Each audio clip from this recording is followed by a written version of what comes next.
anna akhwaini abidaini, ada dua bersaudara yang dia ahli ibadah, dua-duanya ahli ibadah, takut sama Allah.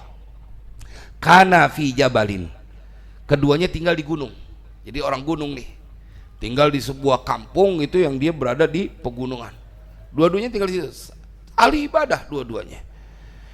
Nazala ahaduhuma liyashtariya minal misri lahman bidirhamin.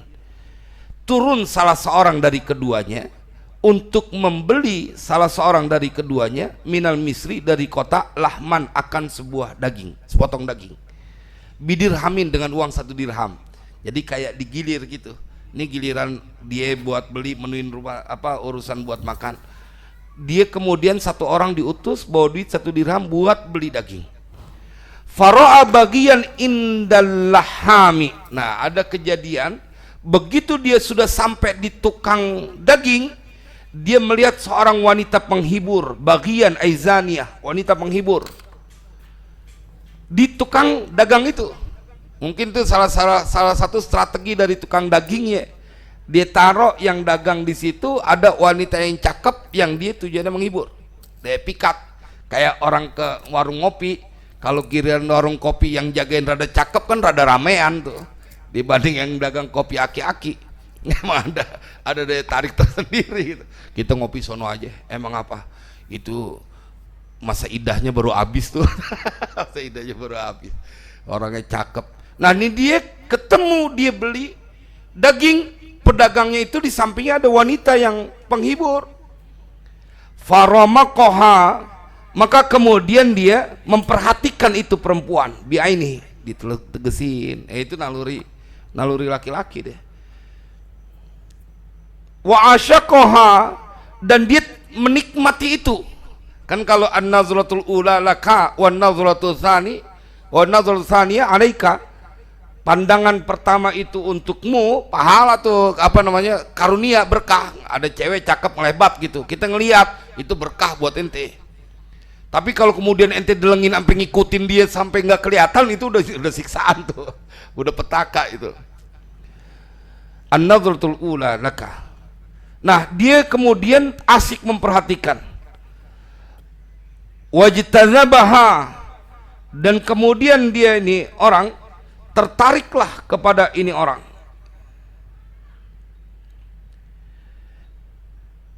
Ila khalwatin, kepada khalwat, artinya dia bersepakat untuk berduaan nama nih orang.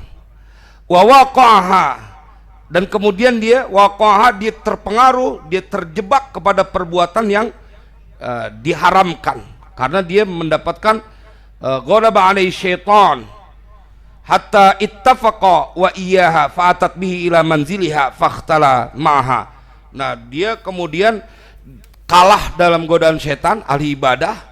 Karena kalau di gunung dia ibadah melulu, pantas orang kagak ngelihat perempuan cakep, jadi salatnya usuk. Begitu turun ke kota, ternyata perempuan cakep-cakep banget gitu. Nah, dia tergoda, maka kemudian dia bersepakat untuk datang ke rumah perempuan itu, dan jadilah dia hanya berduaan. Summa aqama indaha salasan, kemudian dia tinggal bersama perempuan itu selama 3 hari. 3 hari. Tuh, godaan berat di situ buat setiap orang, bagi dirinya untuk mencegah dari. Makanya itu pentingnya seorang, sampai Nabi bilang kalau kau ngelihat perempuan cakep di jalan, buru-buru pulang, datangi istrimu. Wastahya an yarji'ah, dan dia malu buat pulang. Udah 3 hari disuruh beli daging, saudaranya malah lagi nungguin aja. Ini bocah beli daging biasanya cuman 2 jam, 3 hari kagak balik-balik. Nggak taunya dia nyangkut di rumah jande. Dulu, kalau dulu suka dengar cerita, kita suka dengar cerita orang main bola ngadu kemana gitu. Masih dulu kan main bon-bonan apa keluar jauh. Itu main bola kaci pakai nggak pulang seminggu. Main bola aja udah kelar ngancong. Pas begitu lagi main bola ada yang nonton cakep, dia kagak pulang sekalian. An yarji'a ila akhi, dia malu untuk pulang ke rumah saudaranya, hayaan, karena haya min jinayati, dari dosa yang dia udah lakukan. 3 hari dia mengkhianati saudaranya lagi kelaparan, sial dangkalan banget nih, gua lagi nungguin daging kagak nyampe-nyampe. Nanti kita akan bandingkan.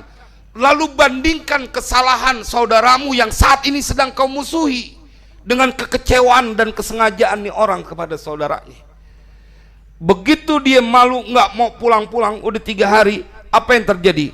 Qala, maka bercerita ini Imam Ghazali atau yang meriwayatkan ini, faftaqadahu akhuhu faftaqadahu akhuhu wahtamma bisya'nihi, maka merasa kehilangan ini saudaranya yang di gunung, kebingungan dia, kemana nih saudaranya? Wahtamma bisya'nihi, apa alasannya? Kemudian dia panik dengan keadaan saudaranya. Dia menduga-duga ada bencana terjadi sama saudaranya. Ini nggak biasanya dia pulang lama sampai 3 hari. Jadi dia tetap berhusnuzon kepada saudaranya. Jangan-jangan ada petaka nih sama saudaranya. Jamaah, thumma aqada fanazala ilal madinati, maka dia turun. 3 hari kemudian dia turun, pengen nyari saudaranya, ngeri ngapa-ngapa saudaranya. Kita ada nggak yang begitu? Nggak ketemu saudara kita, mikirin jangan-jangan saudara gue lagi susah nih, boro-boro. Yang ada emang lagi gue arep-arep pengen denger dia susah, biar dia tahu rasa. Gitu. Ini ada nih, bukan saudara kandung. Dia turun ke gunung, dari gunung, dia khawatir terjadi masalah dari saudaranya. Falam yazal yas'alu anhu, ya Allah, dia senantiasa ketemu orang, dia nanya tentang saudaranya. Ngelihat nggak saudara saya? Ngelihat nggak saudara saya? Sampai kayak begitu nyarinya. Begitu sayangnya, padahal bukan saudara kandung. Hatta dulla alaihi, sehingga diberitahukan kepada dia. Akhirnya ada juga tuh, begitu udah nanya-nanya, dikasih unjuk, saudara ente lagi nyangkut di rumah tuh perempuan. Fadakhala ilaihi, maka masuklah ini saudaranya yang turun, yang nyusul dari gunung itu, masuk menemui saudaranya. Wa huwa jalisun ma'aha, dan saudaranya yang lagi dicari nggak taunya lagi enak-enakan duduk sama perempuan itu.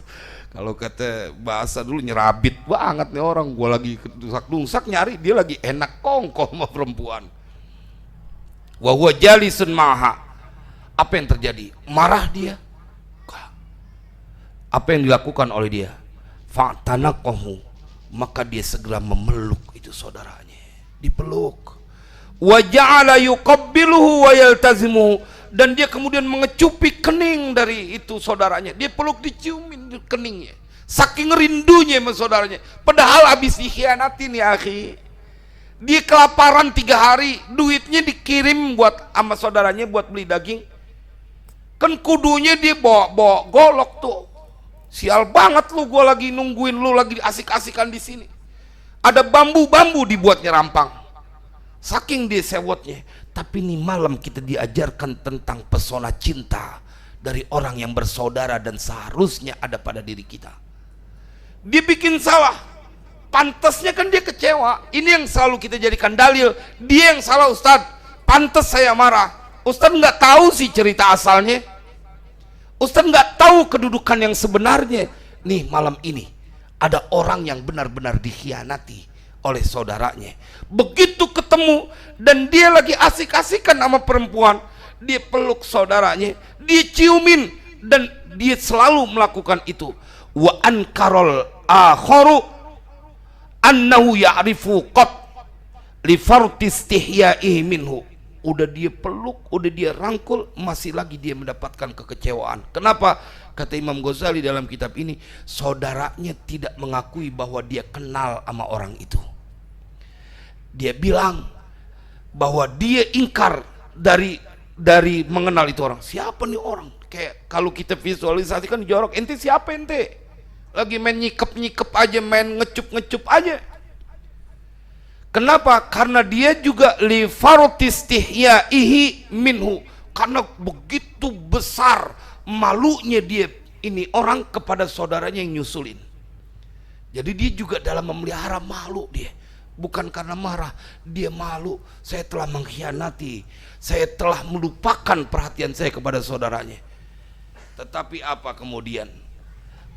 Faqala, maka berkata saudaranya, kum ya akhi, bangun saudaraku. Faqad alimtu sya'naka wa qissataka, aku udah tahu masalah ente, cerita ente udah tahu. Ente kan 3 hari kan nginep di sini, Ente 3 hari kan tergoda sama perempuan ini, bikin dosa kepada Allah. Wa ma kuntu qat ahabba ilayya wala a'azza min sa'atika hadhihi ya Allah. Kemudian dia bilang, tidak ada satu keadaan yang aku paling suka kepadamu dan paling agung kecuali hari ini saat aku bertemu denganmu. Masya Allah, dipuji saudaranya. Bikin salah udah kayak begitu, dia bilang, ini saat terindah saat aku menemui engkau dan kecintaanku kepadamu. Maka jamaah sekalian berbahagia, falamma ra'a anna dzalika lam yusqithu min ainihi qama fansarafa mahu. Maka tatkala ini saudaranya yang udah bikin salah sama saudaranya, udah bikin salah kepada Tuhannya, aibnya ketahuan sama saudaranya, kebuka. Tapi saudaranya bilang, ini adalah momen terindah di mana aku mencintaimu dan memuliakanmu. Kemudian dia pada saat mendapatkan itu pengakuan dari saudaranya, dia kemudian bangkit.